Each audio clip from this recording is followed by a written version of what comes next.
Hello dear students, कैसे हैं आप सभी। आज हम लेने वाले हैं कॉम्प्लेक्स सेंटेंस। इससे पहले हमने क्या देखा था, सिंपल सेंटेंस से हम किस प्रकार सिंपल सिंथेसिस करते हैं, उसके बाद में हमने कंपाउंड सेंटेंस लिए थे। अब आज हम लेने वाले हैं कॉम्प्लेक्स सेंटेंस। तो चलिए देखते हैं सिंथेसिस ऑफ कॉम्प्लेक्स सेंटेंस क्या होते हैं। कॉम्प्लेक्स में क्या होता है, एक प्रिंसिपल क्लॉज प्लस एक या एक से अधिक सबऑर्डिनेट क्लॉज होगा, तब वो हमारा क्या कहलाएगा, कॉम्प्लेक्स सेंटेंस कहलाएगा। इसमें क्या सबऑर्डिनेट क्लॉज प्रिंसिपल क्लॉज के साथ सबऑर्डिनेट कंजक्शन से जुड़ी होती है। अब देखो, जो सबऑर्डिनेट क्लॉज होगी वो क्या होगी, अपने प्रिंसिपल क्लॉज के साथ एक सबऑर्डिनेट कंजक्शन लेगी। तो वो सबऑर्डिनेट कंजक्शन कौन कौन से, वो अभी अब हम देखने वाले हैं। तो बच्चों, सबऑर्डिनेट क्लॉज कितने टाइप से बनाए जाते हैं, 3 टाइप से बनाए जाते हैं, noun clause, adjective clause and adverb clause. चलिए देखते हैं सबऑर्डिनेट कंजक्शन, जो सबऑर्डिनेट क्लॉज प्रिंसिपल क्लॉज के साथ जुड़ी होती है। who, where, which, how, why, when, that, whose, where, ये सब हमारे क्या है, सबऑर्डिनेट कंजक्शन है। इसका हमने पहले भी देखा था बाय यूजिंग नाउन क्लॉज। तो हम फर्स्ट क्या ले रहे हैं कि नाउन क्लॉज का यूज करते हैं हम कैसे कॉम्प्लेक्स सेंटेंस बनाए जाते हैं। अभी हमने देखा था 3 टाइप के क्लॉजेस देखने, इसमें noun clause, adjective clause and adverb clause. तो फर्स्ट हम ले रहे हैं बाय यूजिंग नाउन क्लॉज। तो नाउन क्लॉज क्या होता है बच्चों, जो सबऑर्डिनेट क्लॉज सेंटेंस में नाउन का कार्य करती है ना। ऐसी कोई क्लोज हो जो उसमें किसका कार्य करेगी, वो नाउन का कार्य करेगी मेन वर्ब से। तो हमें क्या करना है, हमें कैसे पता चलेगा कि ये नाउन क्लोज है, तो वहां हमें क्या करना है, मेन वर्ब से व्हाट प्रश्न करने पर जो आंसर आता है वही हमारा नाउन क्लोज होता है ना। कहने का मीनिंग ये है कि हम क्या करेंगे, मेन वर्ब से क्वेश्चन पुट अप करेंगे, तो वहां पे क्या जो भी आंसर निकल के आएगा वो हमारा क्या हो जाएगा, नाउन क्लोज हो जाएगा। अब नाउन क्लोज में ये वाले सबऑर्डिनेट कंजक्शन यूज किया जाता है। तो देखिए बच्चों, नाउन क्लोज क से शुरू होता है ना, क से शुरू होने वाले जो भी सबऑर्डिनेट कंजक्शन है वो सभी के सभी इसी में आएंगे। चलिए लेते हैं हम नाउन क्लोज से किस प्रकार बनाया जाता है। जो सबऑर्डिनेट क्लोज सेंटेंस में नाउन का कार्य करती है, कैसे करती है, तो एक एग्जांपल से समझते हैं। I don't know who is she.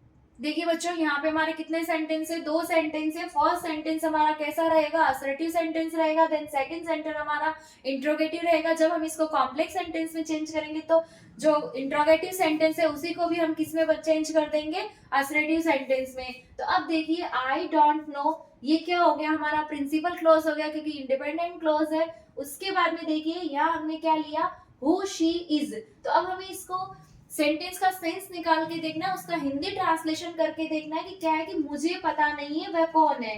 तो हम इसे क्या बोलेंगे कि मैं नहीं जानता हूं कि वह कौन है। तो देखिए, I don't know who she is. तो शी के बाद में हमने क्या ले ली, वर्ब ले ली। अब देखिए, हु हमारा WHO हु है, वो क्या है, हमारा सबऑर्डिनेट कंजक्शन हो जाएगा। आई डोंट नो हमारा प्रिंसिपल क्लॉज है, और जो सबऑर्डिनेट कंजक्शन से जुड़ा हुआ क्लॉज है उसको हम क्या बोलेंगे, सबऑर्डिनेट क्लॉज, कि मैं नहीं जानता वह कौन है।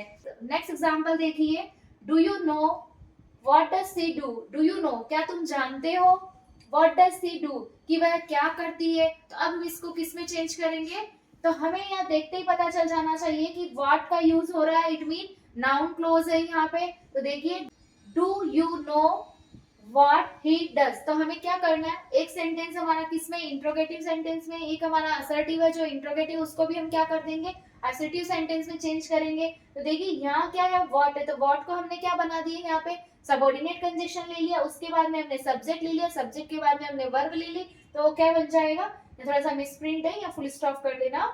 चलिए नेक्स्ट लेते हैं, tell me where is she. तो देखिए, अब यहाँ हमें ये ध्यान देना कि कभी हमारा व्हाट आ रहा है, कभी हमारा हु आ रहा है, कभी हमारा वेयर आ रहा है। तो ऐसा क्यों हो रहा है, क्योंकि वो सेंटेंस का जो सेंस निकल के आ रहा है उसी से हमें पता चल रहा है कि हमें कैसे बनाना है। टेल मी, मुझे बताओ, वेयर इज शी, कि वह कहाँ है। तो हम इसे क्या बोलेंगे कि मुझे बताओ कि वह क्या कहाँ है। तो हम क्या बताएंगे, tell me where she is. तो वेयर हमारा क्या है, यहाँ पे सबऑर्डिनेट कंजक्शन है। टेल मी क्या हो जाएगा, हमारा प्रिंसिपल क्लॉज हो जाएगा, और जो सबऑर्डिनेट कंजक्शन जिससे जुड़ रहा है वो हमारा क्या होगा, सबऑर्डिनेट क्लॉज हो जाएगा। Ravi is absent today, do you know the reason. देखिए, अभी हमने जितने एग्जांपल लिए उसमें हु सबऑर्डिनेट कंजक्शन मिल रहा था, व्हाट मिला हमें, वेयर मिला, लेकिन अभी वाला जो एग्जांपल है उसमें देखना, Ravi is absent today, do you know the reason, कि रवि आज उपस्थित है, क्या आपको कारण पता है। अब कारण के लिए हम WH वर्ड, आपने रिलेटिव प्रोनाउन पढ़े होंगे, उसमें देखा होगा कि जब कारण बताने के लिए हमें कौन सा यूज करना पड़ता है, वाई का। तो देखिए do you know why Ravi is upset today. चलिए नेक्स्ट लेते हैं example, someone stole my mobile, किसी ने मेरा मोबाइल चुराया, आई डोंट नो हिम, मैं उसे नहीं जानता हूं। तो यहाँ हम क्या ले लेंगे कि यहाँ पे भी हमें हु नहीं दे रखा है, लेकिन इसका हिंदी में हम ट्रांसलेशन करेंगे, दोनों सेंटेंस को मिला के कॉम्प्लेक्स सेंटेंस बनाएंगे तो क्या बनेगा कि मैं नहीं जानता हूँ कि मेरा मोबाइल किसने चुराया। तो क्या हो जाएगा, आई डोंट नो, हु हमारा सबऑर्डिनेट कंजक्शन हो गया, स्टोल माई मोबाइल। कुछ नहीं करना आपको, दोनों सेंटेंसेस को क्या करना है कि हमें क्या से क्वेश्चन पूछना है और जो हमारा आंसर आया वही हमारा क्या हो जाएगा, नाउन क्लोज हो जाएगा। She is innocent, I am confident of it, वह निर्दोष है, मुझे इसका भरोसा है। तो हम क्या करेंगे कि मुझे विश्वास है कि वह क्या है, निर्दोष। की, तो की आते ही हमारा क्या हो गया, की के लिए हम क्या यूज करेंगे, सबऑर्डिनेट कंजक्शन दैट का यूज करेंगे। I am confident that she is innocent. चलिए नेक्स्ट, अभी हमने देखा था नाउन क्लोज, अब हम ले रहे हैं बाय यूजिंग एडजेक्टिव क्लोज। तो एडजेक्टिव क्लोज क्या होता है, वह क्लोज जो सेंटेंस में एडजेक्टिव का कार्य करते हैं, एडजेक्टिव मतलब उसकी विशेषता बताएंगे। ये प्रिंसिपल क्लोज में प्रयुक्त नाउन प्रोनाउन की विशेषता बताता है। एडजेक्टिव क्लोज हमेशा किसी रिलेटिव प्रोनाउन एडवर्ब से शुरू होती है। अब देखिए वहां हमने क्या देखा था कि क से शुरू होगा तो वो क्या हो जाएगा, हमारा नाउन क्लोज होगा। अब एडजेक्टिव क्लोज में क्या होगा, वही रहेंगे हु, हुम, विच, हुज, लेकिन ये क्या बताएंगे, जो, जिसे, यानी रिलेटिव बताएंगे, उसके साथ में उसका रिलेशन बताएंगे, तो वो हमारी क्या कहलाएगी, एडजेक्टिव क्लोज। चलिए, जो सबऑर्डिनेट क्लोज सेंटेंस में एडजेक्टिव का कार्य करती है वही हमारी एडजेक्टिव क्लोज कहलाती है। कैसे, आई मेट माई फ्रेंड, मैं अपने दोस्त से मिला, ही लिव्स इन जयपुर, वह जयपुर रहता है। तो अब इसको ऐसे समझिए, आई मेट माई फ्रेंड, तो देखिए जो भी हमारा यहाँ पे सबऑर्डिनेट कंजक्शन होगा उससे पहले क्या होगी, नाउन, और वो किसको क्वालिफाई करेगा, हमारे नाउन को क्वालिफाई करेगा। तो देखिए I met my friend, friend यहाँ पे क्या है, नाउन है। हु, यहाँ पे हु किसके लिए आया है, फ्रेंड के लिए आया है। तो जो लिव्स इन जयपुर, कहाँ रहता है वो, जयपुर में रहता है। तो देखिए ये सबऑर्डिनेट हो गया कि मैं मेरे दोस्त से मिला जो जयपुर में रहता है। तो जो फ्रेंड है नाउन, उसको क्वालिफाई कौन कर रहा है, हु सबऑर्डिनेट कंजक्शन कर रहा है, जो इसमें एडजेक्टिव का कार्य कर रहा है। चलिए नेक्स्ट एग्जांपल लेते हैं, आई गेव यू ए मोबाइल, मैंने तुम्हें एक मोबाइल दिया था, यू हैव लॉस्ट इट, तुमने इसे क्या कर दिया, खो दिया। तब इसे हिंदी में क्या बोलेंगे कि मैंने तुम्हें एक मोबाइल दिया जिसको तुमने खो दिया। अब ये क्या है, नॉन लिविंग थिंग है मोबाइल, तो उसके लिए हम किसका यूज करेंगे, आपने रिलेटिव प्रोनाउन में अच्छे से रीड करके आए हो कि रिलेटिव प्रोनाउन अगर किसी थिंग की बात हो रही तो वहां पे विच का यूज किया जाता है, और किसी पर्सन की बात होती है तो वहां पे हु का यूज किया जाता है। तो I gave you a mobile which, अब देखो इट यहाँ पे नॉन लिविंग थिंग है, इट की जगह हमने यहाँ क्या ले लिया, विच यू हैव लॉस्ट। चलिए नेक्स्ट देखते हैं, this is the house he was born here. तो देखो बोर्न हियर की बात आ रही है, हियर आते ही हमें समझ आना है कि यहाँ पे हमें कौन सा रिलेटिव प्रोनाउन यूज करना है। यहाँ हम रिलेटिव प्रोनाउन इसलिए यूज करेंगे ताकि आपको इजीली समझ में आ जाए, वैसे ही सबऑर्डिनेट कंजक्शन होते हैं। देखिए दिस इज द हाउस, यह घर है, उसका यहाँ जन्म हुआ था। तो हम इसे कैसे बोलेंगे, ये वह घर है जहां इसका जन्म, जहां की बात आते ही क्या हो जाएगा वहां पे कि वो प्लेस की बात कर रहा है। तो प्लेस की बात कर रहा है तो हम वहां पे क्या ले लेंगे, सबऑर्डिनेट कंजक्शन कौन सा यूज करेंगे, वेयर। तो this is the house where he was born. देखिए नेक्स्ट एग्जांपल देखिए, दिस इज द बॉय, यह लड़का है, हिज लैपटॉप वाज स्टॉलन, कि उसका लैपटॉप क्या हो गया, चोरी हो गया। तो हम इसे सेंटेंस में बनाएंगे, दोनों सेंटेंस को हम क्या कर देंगे, कॉम्प्लेक्स बनाएंगे। तो कैसे बोलेंगे कि यह लड़का है जिसका क्या हो गया, लैपटॉप चोरी हो गया, जिसका। तो देखिए यहाँ पे हिज लैपटॉप आया, तो हिज के लिए अपन क्या करेंगे, इसका रिलेटिव बताएंगे, रिलेशन बताएंगे। तो क्या बता देंगे कि हुज, क्या बताएंगे, हुज। क्यों, क्योंकि इसका रिलेशन हुज इसलिए बताया जा रहा है कि बॉय से इसका रिलेशन है, तो क्या हो गया, लिविंग पर्सन हो गया। तो देखिए this is the boy whose laptop was stolen. चलिए नेक्स्ट देखते हैं अपन, चलिए हम लोग नेक्स्ट देखते हैं, why using adverb clause. Third हमारा कौन सा पार्ट था इसका, एडवर्ब क्लोज का। एडवर्ब क्लोज एक सबऑर्डिनेट क्लोज होती है जो प्रिंसिपल क्लोज में प्रयुक्त वर्ब एडजेक्टिव एडवर्ब को क्वालिफाई करती है एवं एडवर्ब के समान ही कार्य करेगी। क्या करेगी ये, इन सभी को क्वालिफाई करेगी। एडवर्ब क्लोज का यूज तब किया जाता है जब दो सेंटेंस में दिए गए स्टेटमेंट में आपस में समय, स्थान, शर्त, तुलना, विरोधाभास हो। तो इसको ऐसे समझिए कि एडवर्ब क्लोज का यूज कब करेंगे, जब हमारे पास में कोई सेंटेंस है, उसकी स्टेटमेंट में क्या दे रखा होगा, प्लेस दिया हुआ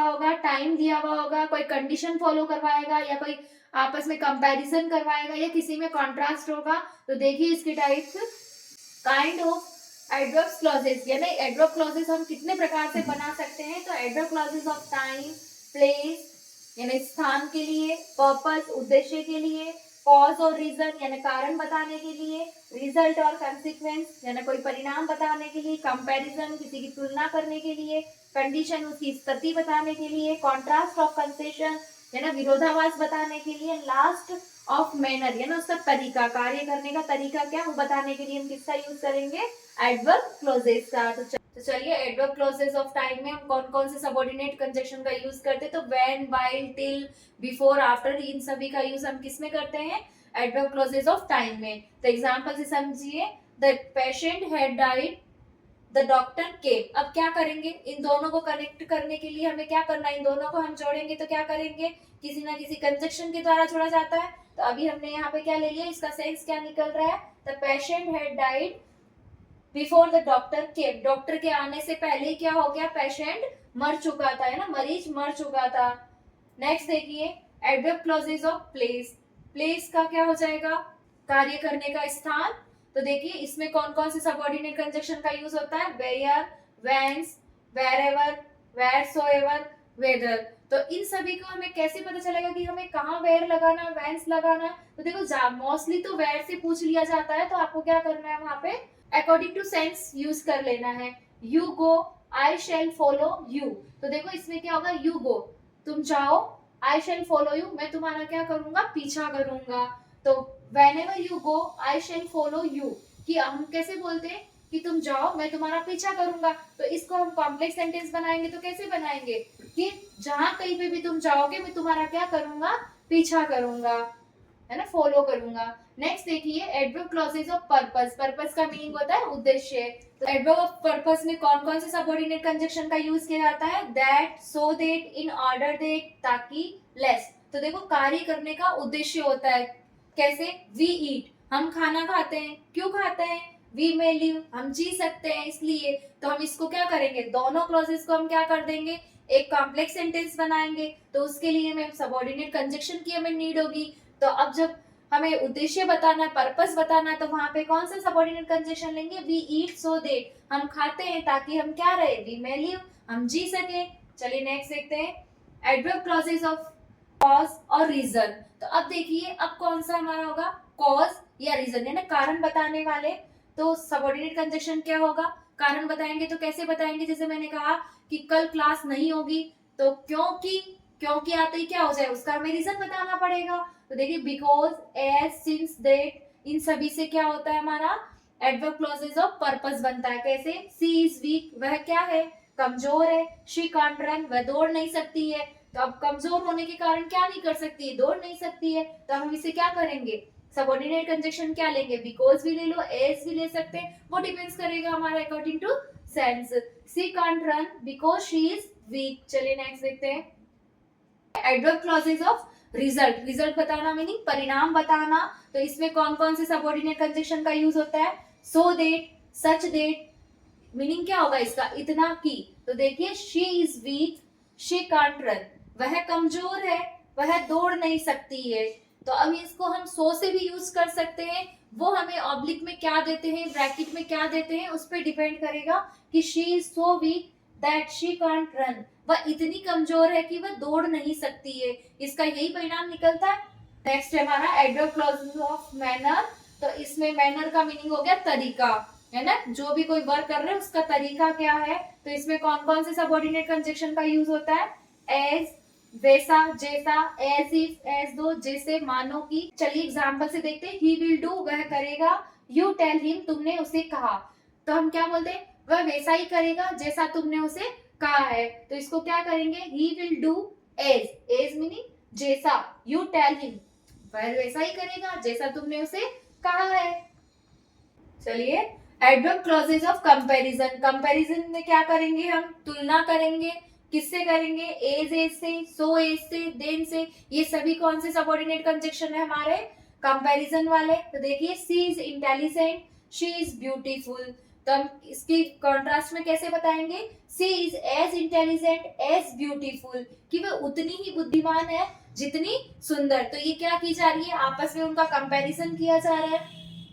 adverb clauses of contrast, contrast का मीनिंग होता है यहाँ विरोधाभास करना। विरोधाभास कौन कौन से करेंगे, दो है, ऑल द है, कि वह गरीब है फिर भी वह ईमानदार है। तो यहाँ पे क्या बताया जा रहा है, विरोधाभास बताया जा रहा है, कॉन्ट्रास्ट बताया जा रहा है। ही इज पुअर, वह गरीब है, ही इज हैप्पी, वह खुश है। देखो गरीब होते हुए भी वो क्या है, खुश है। तो हम इसका कैसे बनाएंगे, दो he is poor he is happy. बस यही ध्यान रखना है हमें, इसके लिए आपको थोड़ा सा कंजक्शन टॉपिक रीड करना पड़ेगा, तब जाके आप इनको सेंटेंस बना पाओगे।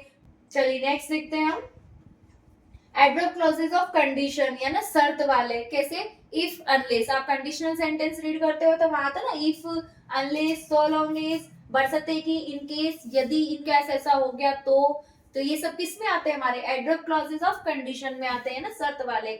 ही वर्क्स हार्ड, वह कठिन मेहनत करता है, ही विल पास, वह पास हो जाएगा। तो हम इसे कैसे बनाएंगे इसका, इफ ही वर्क्स हार्ड, यदि वह कठिन मेहनत करता है तो वह पास हो जाएगा। तो if he works hard he will pass. तो देखिए ये थे हमारे काइंड्स ऑफ एडवर्ब क्लॉजेज, जिसमें हमने condition, comparison, contrast, place, time, इन सब से हमने एग्जांपल ले लिए। तो देखिए बच्चों, मैं आपको बता देती हूँ कि सिंथेसिस टॉपिक जो 12th वाले स्टूडेंट है तो क्या करना है, सिंथेसिस टॉपिक 2 ही मार्क्स का होता है, बट इसको भी हमें क्या करना है, 2 मार्क्स भी हमारे ज्ञान होने चाहिए। तो इसके लिए आपको क्या करना है, 7th 8th 9th में आपने क्या किया, कंजक्शन रीड किया था। तो सिंथेसिस देखने से पहले मेरी आपसे एक रिक्वेस्ट है कि आप क्या करना, कंजक्शन टॉपिक देख लीजिएगा। वहां से हमें क्या होता है कि sentence but not only but also say कैसे बनाया जाता है, आइदर और से कैसे बनाते हैं, रिलेटिव प्रोनाउन से कैसे बनाते हैं, ये सारी बातें हमारी वहां हो जाती है। तो ये देखने से पहले आपको इतना देखना जरूरी है, उसके बाद में हमारा सिंथेसिस टॉपिक आपका कभी भी रॉन्ग नहीं होगा। हालांकि इससे क्वेश्चन 2 मार्क्स का ही आता है। सिंथेसिस टॉपिक कंप्लीट हो जाता है। Thank you.